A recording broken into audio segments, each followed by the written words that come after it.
হরিদিন তো গেল, সন্ধে হলো, পার করো আমারে। হায় হায় হায়, কি কাণ্ড, কি কাণ্ড! আরে কি গো, জল না নিয়ে ফিরে এলে যে বড়? আর জল পান করার জন্য যত পুকুরে জল ছিল সব জলের রং নীল হয়ে গেছে। হ্যাঁ, নীল রং? বলো কি? হ্যাঁ গো হ্যাঁ, কাল রাতে নাকি এই ভুতুড়ে কাণ্ড ঘটেছে। দু একজন তো বললে বুঝতে না পেরে ভুল করে সে জল পানও করে নিয়েছে। আর পর তো সে যায় যায় অবস্থা। হ্যাঁ, কালই তো সব ঠিকঠাক ছিল, এক রাতের মধ্যে এত কিছু হয়ে গেল। এইবার যে কি হবে, জলের কষ্টে এইবার প্রাণ না দিতে হয় গো। বলছি, ঘরে জল আছে তো নাকি? হ্যাঁ, 3 কলসি মতো আছে বই কি, কিন্তু ও দিয়ে কি হবে? হ্যাঁ, ওই কমপক্ষে আজকের দিনটা তো চলে যাবে। বাকিটা আমি দেখছি কি করা যায়। মহারাজের সাথে কথা বলতে হবে।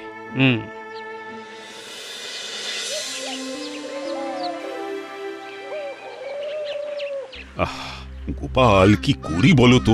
রাজ্যের সমস্ত পানীয় জল হঠাৎ করে এভাবে নীল হয়ে গেল। কি ভুতুড়ে কাণ্ড বলো তো! এ কোন বিপদ এলো বলো তো আমাদের রাজ্যে? তবে মহারাজ, আমার কিন্তু এটা ভুতুড়ে কাণ্ড মনে হচ্ছে না। এমনও তো হতে পারে কোনো রাসায়নিক কিছু পড়ে জলের রং এমন হয়ে গেছে। সব ব্যাপারে এই টেকোটার নাক না গলালেই নয়। আরে রাসায়নিক যদি কিছু পড়ে একটা পুকুরে পড়বে, এভাবে কি সমস্ত পুকুরে পড়বে নাকি? হ্যাঁ, মন্ত্রী তো ঠিক কথাই বলেছে। না না গোপাল, রাসায়নিক কিছু পড়লে একটা পুকুরে পড়তো, এভাবে সব পুকুরে? না না না না না। মহারাজ মহারাজ, এখন যা হওয়ার হয়ে গেছে। এইবার কিভাবে এই বিপদ থেকে উদ্ধার হওয়া যায় সেটাই ভাবতে হবে। যেভাবেই হোক পানীয় জলের একটা ব্যবস্থা করতেই হবে। কি যে করি! এতগুলো লোকের পানীয় জলের ব্যবস্থা করা কি আর চারটিখানি কথা? মহারাজ, আপনি যদি অনুমতি দেন তবে আমি একবার চেষ্টা করে দেখতে পারি। হ্যাঁ হ্যাঁ, এতে আবার অনুমতির কি আছে? দেখো না, দেখো, যদি কোনো ব্যবস্থা করতে পারো তাহলে তো খুবই ভালো হয়। চারিদিকে একটার পর একটা বিপদ লেগেই চলেছে, আর ভালো লাগছে না। আমার মনে তো একটা সন্দেহ বেঁধেছে। সেই সন্দেহটা যতক্ষণ না দূর করতে পারছি ততক্ষণ শান্তি পাচ্ছি না।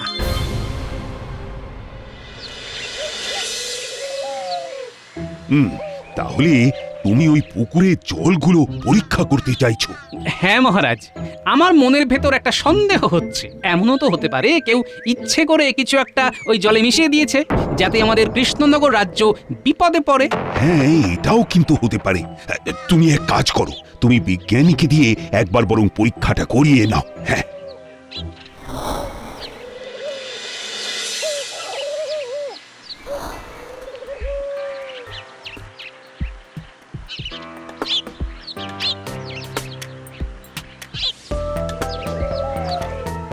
নাও বিজ্ঞানী, এইবার জলটা পুকুর থেকে তুলে নাও। হ্যাঁ গোপাল।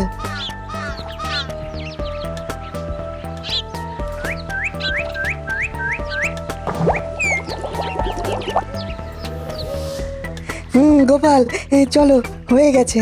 ব্যাস, এতেই হয়ে যাবে তো? হ্যাঁ হ্যাঁ, চলো না।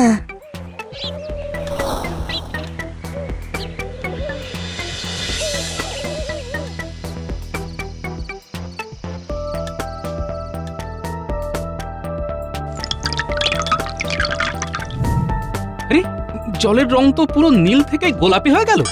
গোপাল, এই জলই প্রমাণ করে দিচ্ছে এই পুকুরে কোনো ক্ষতিকর রাসায়নিক পদার্থ মেশানো হয়েছে। হ্যাঁ, তার মানে আমার ধারণাই ঠিক। এটা কোনো ভুতুড়ে কাণ্ড নয়। কেউ ইচ্ছে করে পুকুরের পানীয় জলে রাসায়নিক পদার্থ মিশিয়েছে। কিন্তু কে? কে?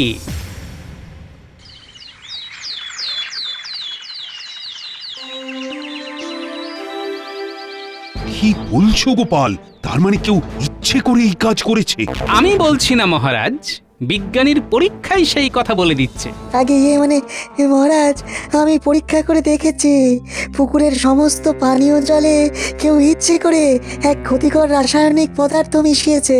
হ্যাঁ, কিন্তু কিন্তু কার এত বড় সাহস হলো যে আমার কৃষ্ণনগরের ক্ষতি চায়? কার কার? এই রে, আরে মহারাজ তো দেখছি প্রচন্ড রেগে গেছেন। না না না, আমাকে এই ব্যাপারটাকে সামাল দিতেই হবে। বলছিলাম কি মহারাজ, কে করেছে, কেন করেছে, এত কিছু জানার তো এখন সময় নেই। আমাদের আগে সবার জন্য পানীয় জলের কথা ভাবতে হবে। ইতিমধ্যে কিন্তু একদিন হয়ে গেল আমাদের রাজ্যে পানীয় জল নেই মহারাজ। কিন্তু এই পরিস্থিতিতে আমি এখন জল কোথায় পাবো? আমি থাকতে এই সব নিয়ে আপনাকে একদম ভাবতে হবে না মহারাজ। জলের ব্যবস্থা আমি করে ফেলেছি। হ্যাঁ, বলো কি, জলের ব্যবস্থা করে ফেলেছো? আগে হ্যাঁ মহারাজ, জমিদার নারায়ণ চরণ বাবু এই ব্যাপারে আমাদের সাহায্য করবেন। জমিদার নারায়ণ চরণ বাবু? হ্যাঁ, ওনার একটা পানীয় জলের পুকুর আছে, উনি সেই জল আমাদের রাজ্যবাসীর জন্য দিতে চান। তাই নাকি? বাবা বাবা, এ তো খুব ভালো কথা। আগে হ্যাঁ মহারাজ, তবে ওনার একটা শর্ত আছে। শর্ত? কি শর্ত? উনি পানীয় জল দেবেন, কিন্তু তার পরিবর্তে উনি প্রতি কলসি বাবদ 3টে করে মোহর নেবেন। হ্যাঁ, প্রতি কলসি বাবদ 3টে করে মোহর? আগে হ্যাঁ মহারাজ। আহ, দামটা একটু বেশি হচ্ছে না? একটু নয়, বড্ড বেশি।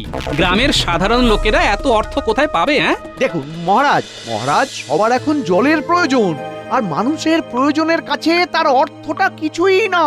কিন্তু এখন কিন্তু কেন এই সব বলার সময় নেই গোপাল। মহারাজ, রাজ্যের এই কঠিন অবস্থায় উনি যখন আমাদের সাহায্য করতে চাইছেন, আমাদের উচিত 2 হাত পেতে সেই সাহায্য নেওয়া। মানে মন্ত্রী মহারাজ, আর কোনো মনে সংশয় রাখবেন না। জমিদার নারায়ণ চরণ বাবু আসছেন আপনার সাথে কথা বলতে। আপনি দয়া করে আর অমত করবেন না মহারাজ।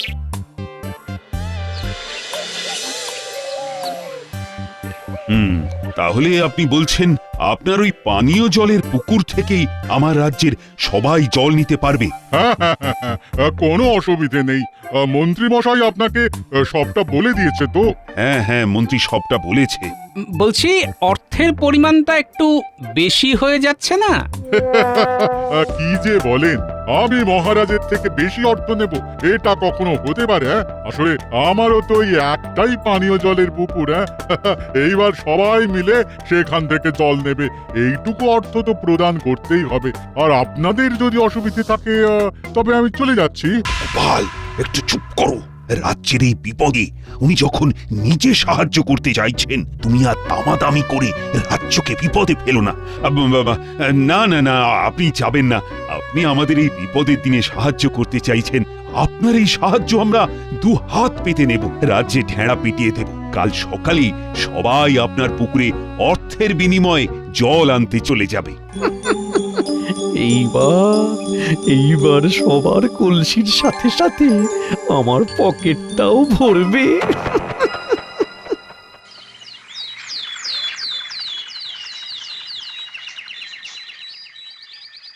শুনুন শুনুন শুনুন, আগামীকাল থেকে 3টে মোহরের পরিবর্তে আপনারা সকলে জমিদার নারায়ণ চরণ বাবুর পানীয় জলের পুকুর থেকে 1 কলসি করে পানীয় জল নিতে পারবেন। শুনুন শুনুন। 3টে করে মোহর আর 1 কলসি জল।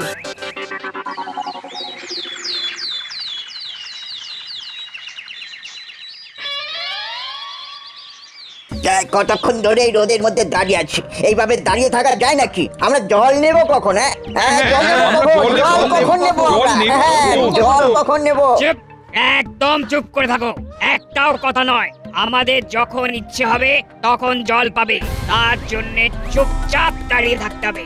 একটাও কথা বেশি বললে ঘাড় ধাক্কা দিয়ে এখান থেকে বার করে দেবো। ও মা, সে কি কথা? এই রোদের মধ্যে আমরা এভাবে কতক্ষণ দাঁড়িয়ে থাকবো? দাঁড়িয়ে না থাকতে পারলে চলে যান, জল নিতে হবে না। এই পুকুর আমাদের যখন ইচ্ছে হবে তখন জল দেবো। এই নিন জমিদার মশাই মোহর। হ্যাঁ, ঠিক আছে। দেখি পরের জন আসুন, পরের জন। জমিদার বাবু, আমাকে একটু জল দেবেন? আমার কাছে জল নেবার মতো অর্থ নেই। না, মোহর ছাড়া জল হবে না। তৃষ্ণায় বুকটা ফেটে যাচ্ছে। একটু জল দিন না বাবু। এই কে আছিস? এটাকে এখান থেকে সরাতো। যত সব উৎপাত। সরা। এই সরো এখান থেকে, সরো বলছি, সরো। দাও গিন্নি, ওনাকে জল দাও। হ্যাঁ হ্যাঁ,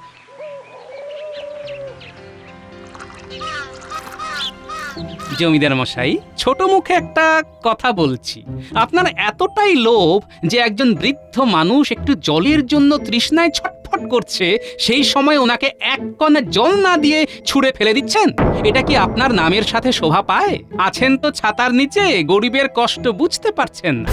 এই গোপাল, এই গোপাল, আরে এইসব তুমি কি করছো? উনি জমিদার মশাই, ওনার সাথে বাকিদের তুলনা। আর তোমাকে আমি সাবধান করছি, ওনার সাথে এমন ভাবে কথা বলবে না গোপাল। তাহলে কিভাবে বলবো? আপনার মতো চিনির রসে ডুবিয়ে? গোপাল, জমিদার মশাই আপনি কিচ্ছু মনে করবেন না। আসলে গোপাল একটু ওইরকম, কথাবার্তার কোনো কায়দাই জানে না। ওকে আমি এখান থেকে চলে যেতে বলছি।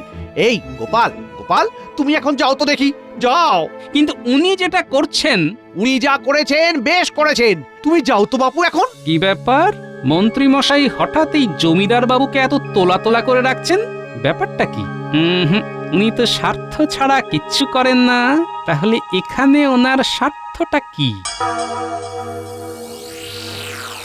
হে জমিদার মশাই, তাহলে এইবার আমার পাওনাটা। হ্যাঁ হ্যাঁ হ্যাঁ, নিশ্চয়ই নিশ্চয়ই, এই সব কিছু তো তোমারই পরিকল্পনা। তুমি না থাকলে তো এত কিছু করা সম্ভবই হতো না। তুমি তো বুদ্ধি খাটিয়ে রাতের অন্ধকারে আমার সৈন্য সামন্ত নিয়ে গিয়ে কৃষ্ণনগরের সমস্ত পানীয় জলের পুকুরে রাসায়নিক পদার্থ মেশালে তোমার জন্যই তো আমার রোজগারের এই পথ খুললো। হ্যাঁ, সেখানে তোমার হক তো থাকবেই। হ্যাঁ, এই নাও তোমার পাওনা। ধন্যবাদ জমিদার মশাই, ধন্যবাদ। ও, তাহলে আমার ধারণাটাই ঠিক। এখানে সর্ষের মধ্যে ভূত লুকিয়ে আছে। ঠিক আছে, আমার নামও গোপাল। আমিও এই ভূত তাড়িয়ে তবেই ছাড়বো। হ্যাঁ,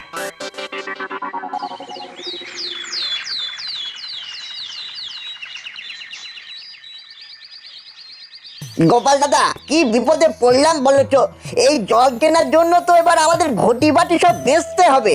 হ্যাঁ গোপাল দাদা, হ্যাঁ, তুমি এবার একটা কিছু করো। ঠিক আছে ঠিক আছে, তোমরা চিন্তা করো না, আমি দেখছি যদি কিছু করা যায়। করা যায় না? তোমাকে কিছু করতেই হবে গোপাল দাদা, তুমি আমাদের একমাত্র ভরসা। হ্যাঁ, আহা, চিন্তা করো না, আমি আছি তো। তোমরা এখন এসো। হ্যাঁ, ওদিকে আবার লাইন পড়ে যাবে। হ্যাঁ গোপাল দাদা, আমরা আসছি। কি যে করি, কি যে করি, কিভাবে কিভাবে এই ষড়যন্ত্র থেকে সবাইকে উদ্ধার করি, কিভাবে? ওই দেখ দেখ, আমি কি সুন্দর দুটো পুকুর বানিয়েছি। দারুণ হয়েছে তোর পুকুর, তোর মতাই ছোট। গুলগুলটি, এই পুকুরে পুটিকে স্নানে নামিয়ে দি, তাও মনে হয় পুটি ডুবে যাবে। এক দেব, সব সময় শুধু মজা করা না, তোদের মজা করা আমি বের করছি। ওই দেখ, আমি এক্ষুনি তোদের নামে নালিশ করব।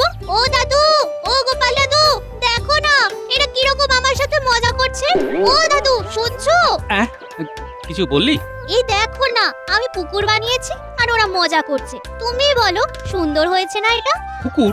ওই দেখি।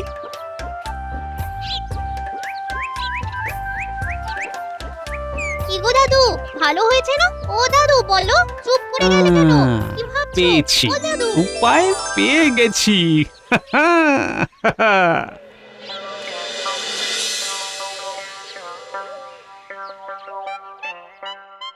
বলো গোপাল, কি বলতে এসেছো? বিজ্ঞানী, তোমার কাছে এমন কোন যন্ত্র আছে যেটা দিয়ে ওই খুব কম সময়ের মধ্যে একটা পুকুর থেকে জল নিষ্কাশন করে পাশে অন্য একটা পুকুরে নিয়ে যাওয়া যায়? হ্যাঁ, এই তো কদিন আগেই এরকম একটা যন্ত্র বানিয়েছি গোপাল। বাহ বাহ বাবা, মেঘ না চাইতেই জল। এই জন্যই বিজ্ঞানী তোমার কাছে আসি। আরে জানো, যন্ত্রটা স্বয়ংক্রিয়। একবার চালিয়ে দিলে ঘন্টার পর ঘন্টা চলতে থাকে। যন্ত্রের একটা দিকে একটা নল লাগিয়ে যে পুকুরের জল আছে তার গভীর অবধি নলটা ফেলে দিতে হয়। তারপর তারপর আর আরেকটা দিকের নল ফাঁকা পুকুরের উপর রেখে চালিয়ে দিলেই হবে। ব্যাস, তাহলে তো চিন্তাই রইল না। শোনো, আজকে রাতের বেলা খবর পাঠালেই ঠিক সময়ে চলে এসো। ব্যাপারটা পাঁচ কান করো না যেন। আচ্ছা বেশ, আমি ঠিক চলে যাব যন্ত্র নিয়ে।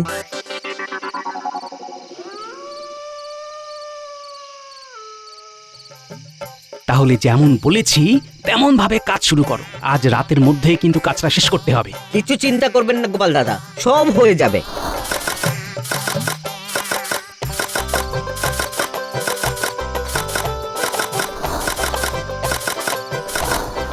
গোপাল দাদা, পুকুর খোঁড়ার কাজ তো মোটামুটি শেষ।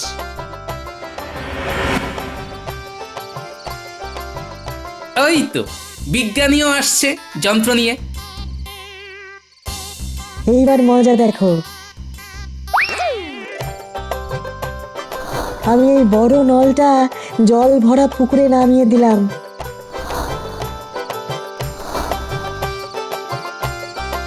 আর ছোট নলটা পাশের ফাঁকা পুকুরের উপরে ছেড়ে দিলাম। এইবার এই বোতামটা টিপে দিলাম।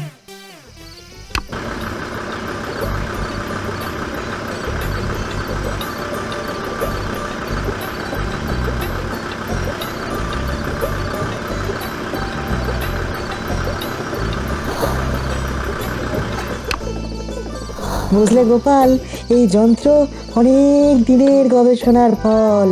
সৌরশক্তি এই যন্ত্রের তড়িৎ শক্তি হিসাবে সঞ্চিত থাকে, আর সেটার সাহায্যে চলতেই থাকে। সাবাস বিজ্ঞানী!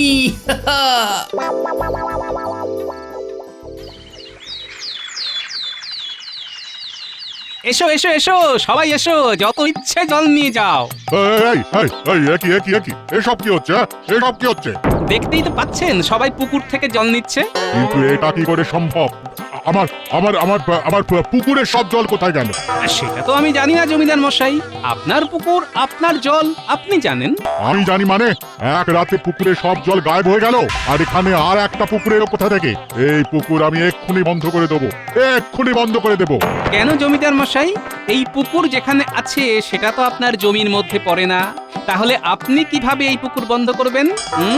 গোপাল নিশ্চয়ই কোনো ষড়যন্ত্র করে আপনার পুকুরের জল পাশের পুকুরে নিয়ে গেছে। নইলে রাতারাতি এভাবে জল শেষ হওয়া তো সম্ভব নয়। কিভাবে কি হলো সেটা তো আপনার জেনে বুঝে লাভ নেই মন্ত্রী মশাই। আর এই পাশের পুকুরটা তো আর আপনার নয় জমিদার মশাই। তাহলে আপনার এই পুকুরের বিষয়ে বেশি মাথা ঘামিয়েও লাভ নেই। হ্যাঁ, গোপাল, শুধু শুধু আমার উপর রাগ দেখে কোনো লাভ নেই জমিদার মশাই। এতে আপনারই শরীরের ক্ষতি হবে। হায় হায় হায় হায়, এইবার আমার কি হবে? আমার পুকুরে সব জল যে ওই পুকুরে চলে গেল, এইবার আমরা পানীয় কোথা থেকে পাবো? কেন আমার পুকুরে? এখানে তো টলটলে কি সুন্দর জল আছে। প্রতি কলসি 5000 মোহর। কি? এক কলসি জল 5000 মোহর? হ্যাঁ, সবাই তো বিনা পয়সা নিয়ে যাচ্ছে। আগে আপনি জমিদার মানুষ, সাধারণ মানুষের সাথে আপনার তুলনা। আপনাকে যদি আমি বিনামূল্যে জল দিই তাহলে তো সেটা আপনাকেই অপমান করা হবে। আর আপনার মতো স্বনামধন্য ব্যক্তিকে অপমান করার সাধ্য তো নেই আমার। তাই আমি ঠিক করেছি ওই প্রতি কলসি বাবদ আপনাকে ওই 5000 মোহর দিতে হবে। হ্যাঁ মন্ত্রী, মানে জমিদার মশাই, আরে এখানে আমার ওপর চটপাট করে কি হবে বলুন? আমি তো কিছু করিনি। তুমি কিছু করনি মানে? তোমার বুদ্ধিতেই রাসায়নিক পদার্থ এনে কৃষ্ণনগরের সমস্ত পানীয় জলের পুকুরে মেশালাম। ও, তার মানে সর্ষের মধ্যেই ভূত। কি মহারাজ, আপনি? হ্যাঁ, আসতে বাধ্য হলাম। গোপাল আমাকে আগেই বলেছিল যে নিশ্চয়ই কোনো গন্ডগোল আছে, কিন্তু গন্ডগোলটা যে আমার ঘরেই রয়েছে সেটা আর বুঝতে পারিনি। মহারাজ, মহারাজ আমাকে ক্ষমা করে দিন। আবেগের বশে আমি এই কাজ করে ফেলেছি মহারাজ। আসলে এই জমিদার আমাকে এই কাজ করতে বাধ্য করেছিল মহারাজ। মিথ্যে কথা! মহারাজ, মহারাজ ওর কথা বিশ্বাস করবেন না। এই মন্ত্রী মিথ্যে কথা বলছে। তোমরা দুজনেই দোষ করেছো, তাই শাস্তি দুজনকেই পেতে হবে। শাস্তি? আমি কেন শাস্তি পাবো? এই মন্ত্রী দোষ করেছে, ওই শাস্তি পাবে। কি আমি একা দোষ করেছি? হ্যাঁ, বাজার থেকে রাসায়নিক পদার্থ কিনে আনলো কে শুনি? আমি না হয় কিনে এনেছি, কিন্তু সেই রাসায়নিক পদার্থ জলে মেশালো কে? আপনি আপনি তো লোক লাগিয়ে মিশিয়েছেন। আমি? হ্যাঁ, আমি মিশিয়েছি? মিথ্যেবাদী! তুমি তো রাতের অন্ধকারে আমার সৈন্য সামন্ত নিয়ে গেলে। ইয়ে মানে মিথ্যে কথা, সব মিথ্যে কথা। মিথ্যে কথা আমি বলছি না, তুমি বলছো। মিথ্যেবাদী! জল, জল, একটু জল।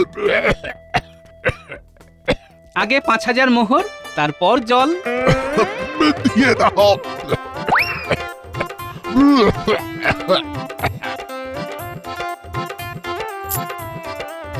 এইবার আপনি 1 কলসি জল নিতে পারেন। আরে আরে আরে আরে করছেন কি পড়ে যাবেন তো। মহারাজ, এবার এই 5000 মোহর গ্রামবাসীর মধ্যে বিতরণ করে দিন। গোপাল, হ্যাঁ মহারাজ, আশা করি সবাই যা অর্থ খরচ করেছিল এই জমিদারের থেকে জল কিনতে, এই দিয়ে তা হয়ে যাবে।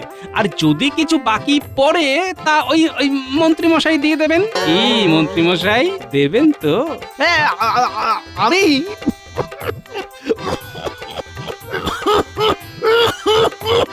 জল জল। আগে 5000 মোহর, তারপর জল।